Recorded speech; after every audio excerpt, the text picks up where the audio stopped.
Welcome to my world where all is well. I'm the thinker who thinks the thoughts that create the things. Today is Tuesday, October 25th, 2022. It is 1950 hours. Um, Started my day today in prayer, like I do every day. My main focus in my prayers are for wisdom, knowledge, and understanding. Um, then I did some meditation. Um, Meditation is good for us all. And what I've learned most about my meditations is that you can't breathe back a past breath and you can't breathe in a future breath. So it focuses you to stay in the present in the moment and only focus on your present breath. And we can use that in other areas of our lives.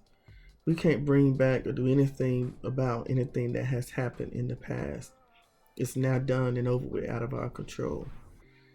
And we shouldn't worry about the future. There's nothing we can do. There's nothing we can do to bring forth a future breath. So let's not worry about that. Let's just stay in the present and focus on our now present breath. You'll feel better for it. And welcome to my blog, by the way. This is my video blog where I give you a little insight into the life of someone who has been diagnosed with PTSD, complex PTSD, which is CPTSD, social anxiety, and depression. But I'm not my diagnosis. But that's what I've been diagnosed with, but I'm so much more than that. I also read my favorite book in the Bible, which is Proverbs. I read chapter 25. Today is the 25th, so I read chapter 25. Verse 21, it states these words: If thine enemy be hungry, give him bread to eat. And if he be thirsty, give him water to drink. It's Proverbs 25 and 21. I meditated on that scripture. Most of us barely want to feed our friends and family. You know, when you go out to eat, after church or after an event, you go out to eat, everybody at the table, the waiter or waitress comes around and say, okay, who's taking care of the bill? Everybody get quiet and silent. Nobody jumps up at one to say, I got it, or everybody take care of their own. So if you barely want to take care of your family and friends bill, then can you imagine having to do that for your enemy? But guess what? Hating your enemy, ignoring your enemy, what has that done for you? It's done nothing for you. So I'm like, okay, let's give this a try. I can't seriously think of any enemies that I have that I can't think of any right now. The only one I can think of is a girl I used to date a while ago. Her mother said that I was sending her daughter to hell by dating her daughter. Her daughter had other previous relationship with women, but for some reason I was the one sending her to hell. So she probably, she's not my enemy. I'm probably her enemy, but I wouldn't call her enemy. I have no reason to, but she done made it clear to me that I'm an enemy. But imagine me seeing her in a restaurant paying for her bill. I would do that. When I was playing cops and robbers as my profession a while ago, whenever I would go out to eat in uniform, other people would pay my bill. So I was like, you know what? I want to do that when I'm not in uniform. And now that I'm no longer actively involved in that career field. But I remember I went out to eat with someone. We saw some officers came in. We paid for their bill. Now, I'm not saying police officers are my enemy or anything, but just if you see somebody in a restaurant, just try to see. Some enemies you know, some enemies you don't know. Maybe somebody come in wearing or saying something that is offensive or inappropriate or makes you feel uncomfortable. Maybe their presence might be your enemy. But try to feed them. Give them a bread, order them a bread, order them a drink, pay for their whole meal. Just try something different. I'll let you know if and when I tried and what the outcome was. Right now, it's 74 degrees, partly cloudy. I did have a dream last night, which was crazy or unusual. About a dream that one of my ex-girlfriends went to Africa. I don't know what particular country she went to in Africa, but she went to the continent of Africa, and she went there to see a man she had been dating online, which I found funny because this particular ex-girlfriend of mine has never dated a man, has never been attracted to a man. But anyway, went there to finally see the guy that she had been dating online, and in my dream, things were going well. And then, like the last day before she came back, she met the ex-girlfriend of the guy that she went there to see, and the first comment out of the ex-girlfriend after they met was, "Hey, have y'all slept together yet?" And then the fight pursued in my dream, and that's all I remember from the dream. Don't know if that means anything. If it means anything to you, or if you would like to interpret it, please contact me. I am grateful for my eyesight. I was watching a show on Disney Plus by Will Smith, something about the Earth. What on Earth? What the Earth? Something about Earth. You're going around traveling Earth. But in this particular episode, I believe it was the first episode, he goes to a volcano. They don't tell you that the guy, his guide, travel guide, whatever you call it, volcano guide, the guide that is taking him to the volcano is blind.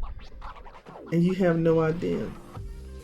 But so if Will Smith finally says, "But can you feel it?" And he's like, yeah, he could see the volcano without eyesight through vibrations. And I thought that was a beautiful thing. Sometimes we can see things better and clear with our eyes closed. We can feel it, the vibration. Sometimes our eyesight get in the way of our vision, if that makes sense. What we see is not all that should be seen. Sometimes you have to close your eyes to get a better picture of what you are looking at, of what you're seeing. I don't know if what I'm saying makes sense. I got mental issues, but it's making a whole lot of sense to me. Also saw some bad news on social media. Zuri Craig, I don't know if you all know who he is, but Mr. Tyler Perry discovered him on YouTube and recruited him to play in a couple of his Medea plays. He had a beautiful singing voice, but he's no longer physically active. He's has passed away or transitioned. I don't know what the cause of his transition was, but I believe that Zuri Craig is still being somewhere, just not in a breathing human form as we would want him to be. But I'm praying for his families and friends and fans comfort and strength. I surely was a fan. I loved his voice, so I was heartbroken when I found out about his transition. But I know all is well, because in my world all is well. Please vote. I think I said that about everything. I got a wonderful gift in the mail today. My official absentee ballot. Yeah. Get you one if you don't want to stand in line. Mine is automatically sent to me because I don't have driving privileges anymore, and the county elections and registration here where I live and got me listed as disabled, so I don't even have to fill out the application to receive an absentee ballot. They send me one on every election. They just send it to me. I read some more of Unprotected by Billy Porter. I'm still in chapter 8. And in this particular session, what I read today in chapter, it was very interesting to me. He had several different singing coaches while he was in school. I forgot that quick the name of the school he went. Carnegie, something like that. But he had different singing coaches. And he was very good singer, but a lot of them was giving him a hard time because he was a gay black male. So he finally found a singing coach that could connect with his spirit. And the singing coach did not understand Billy Porter because he had never, or she had, I can't remember the singing coach, was it he or she? But the singing coach had never coached anyone who was a gay black male. And I love the way this singing coach went at. He said, you know what? I decided to honor that which I did not understand. So instead of being prejudiced towards Billy Porter or giving him a hard time or not respecting his talent because he's not understood, this particular person said, you know, I'm going to honor that which I don't understand. Can you imagine what the world would be like if we would all honor what we do not understand? You know, a lot of times I get questions from people when I'm out, when I used to be out in public, in the streets, at the mall or anywhere. An individual, a lot of times it's happened at Piedmont. I remember taking a friend of mine who isn't a part of the LGBTQI community to a gay pride event at Piedmont Park here in Atlanta. There's a lot of people who are curious about us for whatever reason. I don't know. They're curious. It doesn't bother me. I'm not the one that have to sleep with them or feed them, so I don't care. But they wanted to go because they never experienced the culture or lifestyle or whatever you call it. So, and most of the questions was, is that a boy or girl? Is that a man or a woman? And the way I was looking at it, to me, it didn't mind. It didn't matter to me if the person I was talking to or saying hey to was male or female. Most of the time, to be honest with you, I didn't even know. I remember one time I went out it was a long time ago, and I think when I first moved to Atlanta, it was my first time ever seeing a drag queen in person. And I remember talking to this lady at the bar. I had no idea the whole time that this individual was born a male. But they took the liberty to tell me, I guess because they could tell that I did not know. But I was like, well, I just like you as a person. I just like the person as a person. Now, me, I am sexually attracted to women. I didn't wake up one day and decide, hey, I'm gonna start like this. It's just always been. Even when I was little, even when I was married to a male, I've always known. That's a whole nother story. But wouldn't it be wonderful if we would all just honor that which we did not understand, instead of hating that which we did not understand, instead of disregarding or throwing away that which we did not understand? And we will all just honor that which or who we don't understand, and just accept them as they are at that time, at that moment. For my food journal today, I had orange juice, pizza. Had no meat on the pizza. It was just cheese, I think mushrooms, spinach and tomatoes. I think. I can't remember, but I don't eat too much meat anymore. I'm not on any particular diet. I'm not a vegan, vegetarian, or whatever you call it. I just haven't ate meat in a while. Water, plenty of water. Of course, I had some shrimp and apple. I guess shrimp is a form of meat, but I like seafood. I haven't had any crab legs or crab cakes in a while, by the way. I think I'm getting some. For my physical activity today, I did some walking and weights. So I'm happy with that. My first king called me today. You know, he graduated this year with a degree in medical billing and coding. So he received the entry level position in Colorado Springs, where he resides. So he was excited about that, and I'm excited for him. I talked to my friend Queen. I call her Queen Jasmine. Talked to Queen Jasmine today. It was good hearing from her. She was talking about dieting. Her and my sister going on a diet. God bless them. I'm done with dieting. I just need a lifestyle change. I was on Facebook and I saw a picture of chitterlings, and someone posted saying it's about that time to eat some chitterlings. Now I looked at the picture, the first word or the first thing that came to my mind was why. Like, chitterlings. It's the difference when food don't look good but taste good, or food don't taste good but look good. Now, I have never tasted chitlins, so, but people say it's awesome. It tastes good. Um, but every time I've seen it, it smelled bad and looked bad. You eat with your eyes and your nose first, from what I've been told. I'm not a chef, but why would I want to eat something that, number one, don't look good, and number two, it smells bad? Who goes around eating food that don't look good and that smells bad? I mean, who looked at chitlins or pig's guts one day and said, "Hey, let's make a meal out of this"? Those things I found interesting. I also listened to a wonderful, very inspirational, I want to call it a sermon, but I know this individual probably wouldn't want to call it a sermon, but she's from my hometown, Columbus, Georgia, Jamisa Lights, and she was talking about the strength in your struggle. We all struggle. We all have different struggles: mental struggles, emotional struggles, physical struggles, spiritual struggles. But find the strength within your struggle to succeed and be successful. Don't allow your struggle to overtake you. You overtake your struggle. I think last video I said in the video that I had a panic attack. When I was listening to Miss Jamisa Lights on Facebook, I thought about that as she was saying the strength of your struggle. I was like, you know what? I didn't have a panic attack. A panic attack had me, but only for a moment. I got away. The panic attack had me, but I got away. I'm no longer panicking. I don't have a panic attack anymore.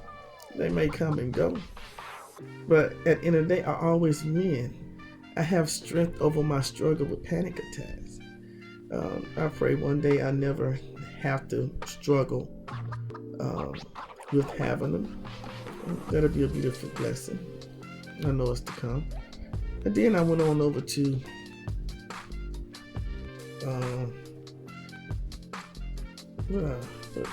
what's the other social media site?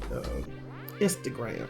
I went to the Instagrams and I saw I Am Aventa Gray, which is John Gray's, Pastor John Gray's wife, First Lady Aventa Gray. I don't want to disrespect them. I want to honor their titles. And she said something I found profound. She said, "Standing in marriage you are not happy in is a lie." It's like, wow, that's deep. A lot of people stay in marriages for different reasons. I can't say I agree or disagree with this. A lot of people stay in marriages for the children, for financial reasons, for benefit reasons. Some people divorce for children, for financial reasons, for beneficial reasons. But I think I believe what she was saying when she's saying stand in a marriage you're not happy in is a lie, comes down to what you said at the altar. Now, if you're at the altar and you promising to love and be faithful and to obey and all of this in your marriage, and you're not doing those things, but you are still in that marriage, now the marriage is a lie. I believe you should be in a healthy marriage, regardless for your reasons, right? Especially if children are involved. Because the first act of love between two people that children see is who they grow up with, their parents.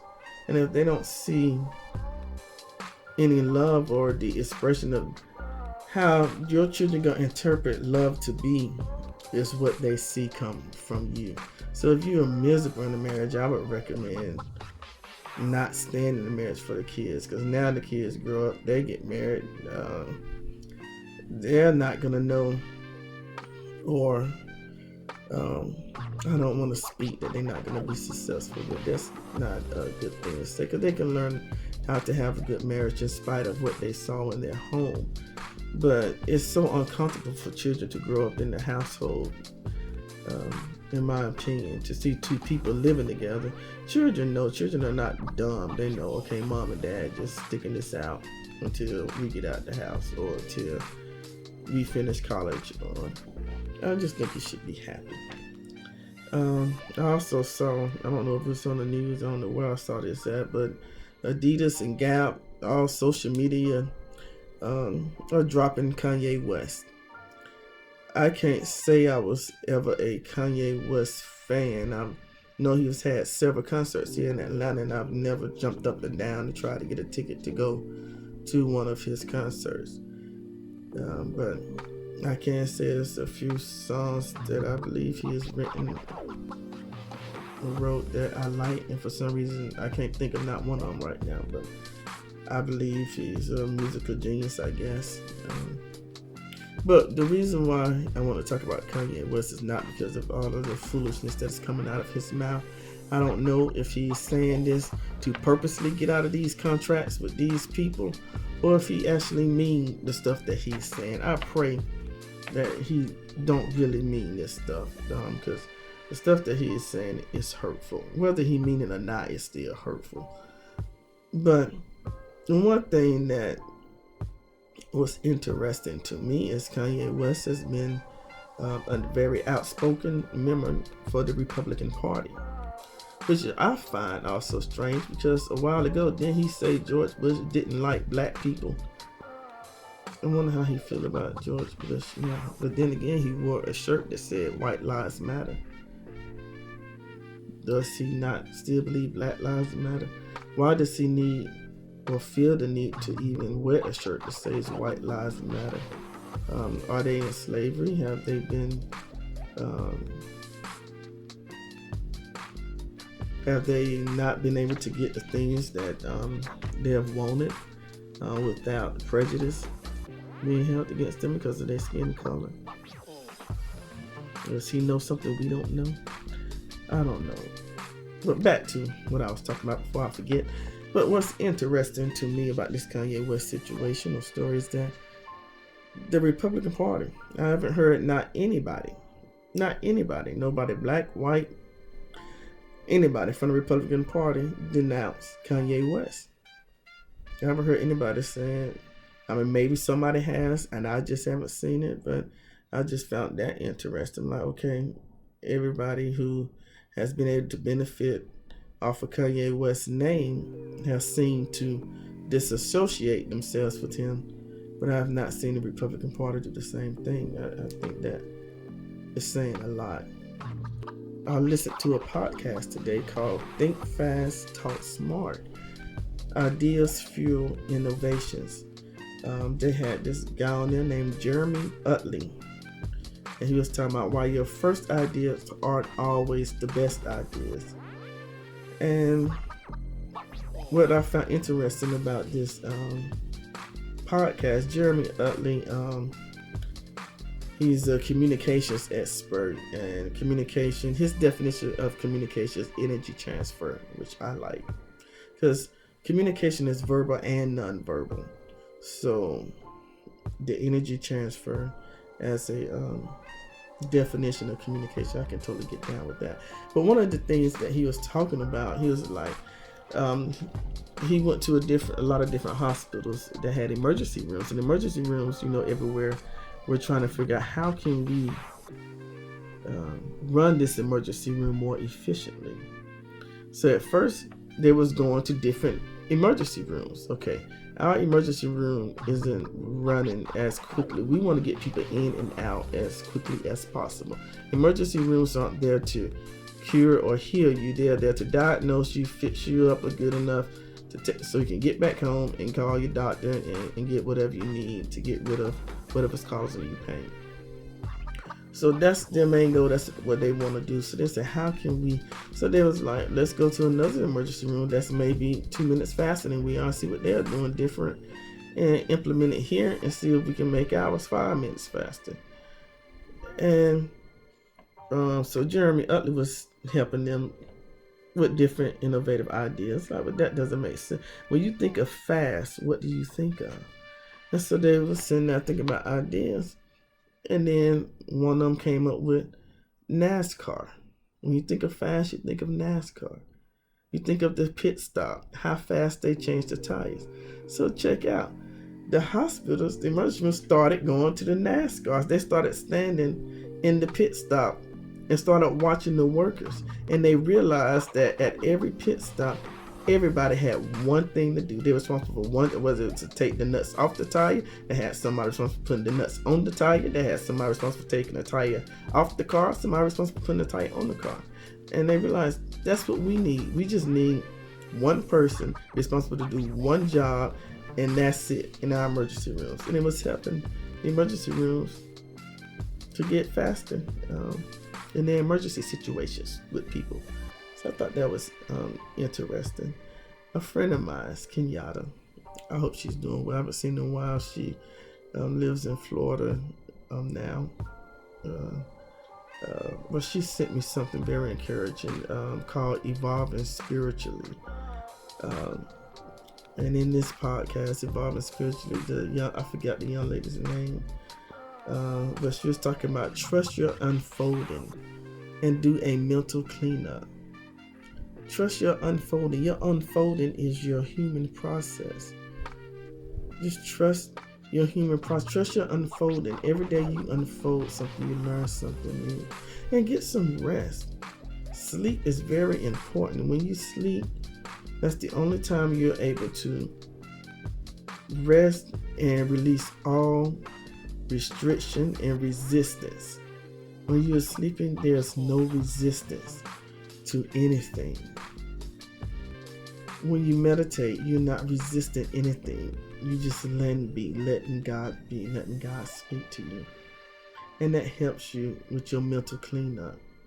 And when she was talking about mental cleanup, the one thing that came to mind is, remember when I was little, the thing was going around, you step on a crack, you break your mama's back.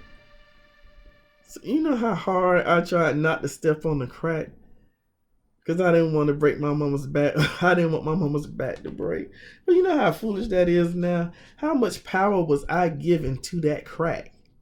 I was giving that crack so much power that I was trying to do everything I can, jump rope, jumping up, everything I can so I could avoid that crack.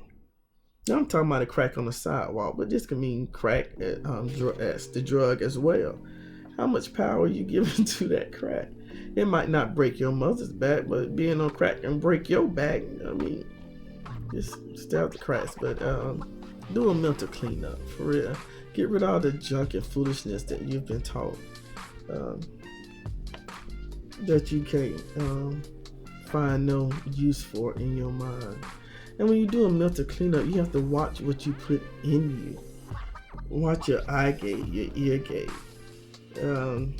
Another friend of mine, well, most of my friends know I don't watch this. I call it foolishness, so forgive me if you like it. There's nothing wrong with that. If you enjoy the hip hop love people, the housewives, I tried to get into it, especially when I was dating someone who really liked it, but it literally, I just could not get into it. I like stuff like Big Brother, Survivor, Dual Survivor. I love survival stories and Amazing Race, things like that, as far as reality shows go. But I just couldn't get with the housewives and the hip hop people, the love of hip hop. I think it's, to me, it was just overrated drama. Then I would hate to see us acting like that. I guess it has its time and place. I guess the Hawks are playing the Pistols tomorrow at 7 p.m. Hawks gonna win. Now, we played the Falcons. That'll be us. Played the Bengals last Sunday. And I remember saying we was gonna win. But we only got 17 points, which means the Bengals won. But it's okay. I'm still with my Falcons. It's okay. We just need to learn and do better. All of us need to learn and do better. You know, I'm a Falcons fan regardless. And I learned something new today. I learned that the very first African American general in the Army became a general on October the 25th in 1940. His name was Benjamin O. Davis Sr. Thought that was cool, a cool African American fact. The first African American general in the Army became a general in 1940. Benjamin O. Davis Sr. So thank you, sir, for your service. I heard a new song today, and I actually like it. Gotta Get Through This by Lapsy. That's Lapsey. Lincoln Apple Papa Sierra Echo Yankee Lapsey. Gotta get through this. The song is talking about her getting through a breakup. It's a beautiful song. I also watched a movie on Hulu today called The Biggest Little Farm. It's really good. It's about this couple who started this farm. They had all types of animals and they was growing all types of stuff, and the obstacles they went through to get this together. And they started this farm all because of a promise they made to their dog. I don't want to tell you all about it, but it's a very good movie. I would recommend you watch it.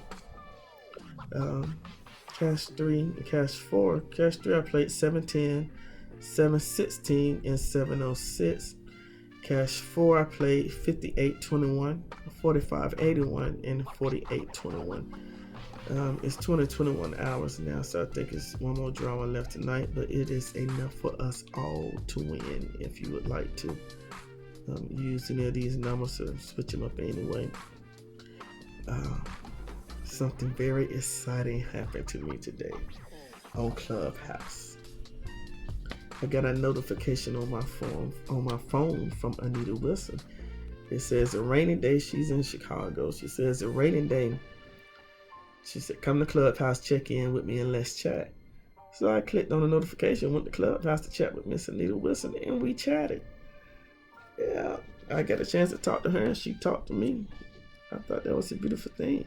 I actually got her to sing a song for me, Speechless. It's one of my favorite songs by Miss Anita Wilson. And she actually sang it to me. So like, I'm still rocking Speechless. She started singing it. It got emotional. It's a beautiful thing. I absolutely loved it. It really made me smile. So thank you, Miss Anita Wilson, for making me smile. I'm still smiling. You make me speechless. Thank you for that. And during my meditation, I actually had some thoughts that I wrote down when I got finished meditating. Find something to think about that does not suck. Stop thinking about things that suck. I think Biden did an interview with Mr. John Capehart on MSNBC, and they was talking about the economy or something, and I think he said the economy sucks right now, something like that. So, let's not think about that.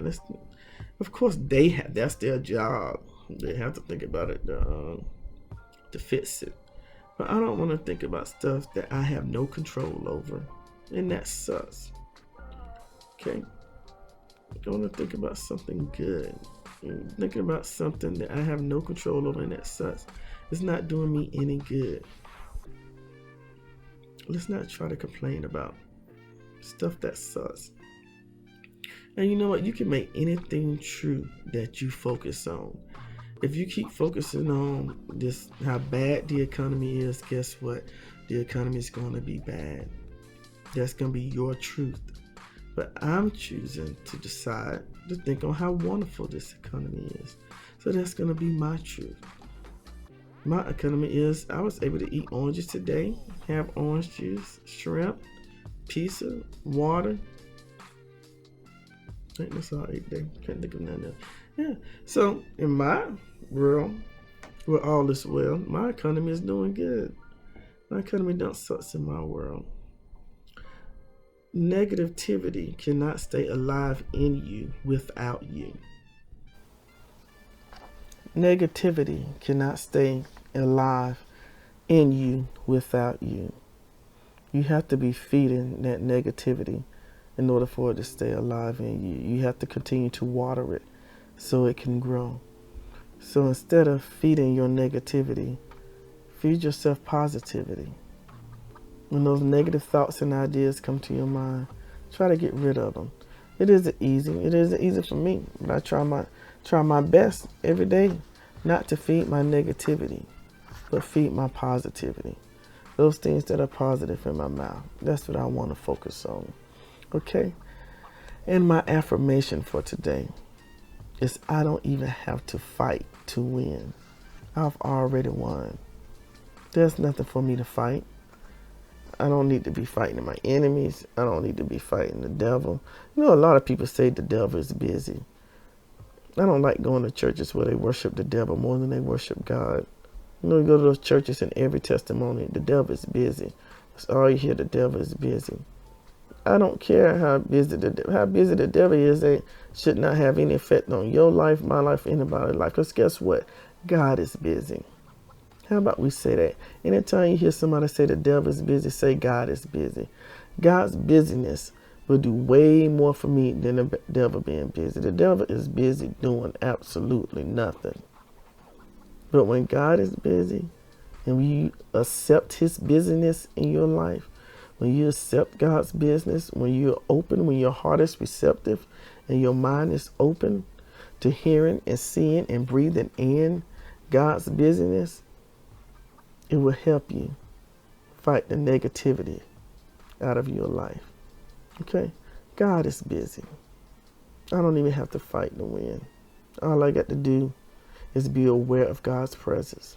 Once I'm aware of God's presence, I know he got me. He got my back. He got my front. He got my side. The light of God surrounds me. The power of God enfolds me. The presence of God encamps around about me. Wherever I am, God is. Wherever God is, I am. God got me. I don't need to fight to win. God got me. God fights my battles. He fights my battles. So I'm going to close with my serenity prayer.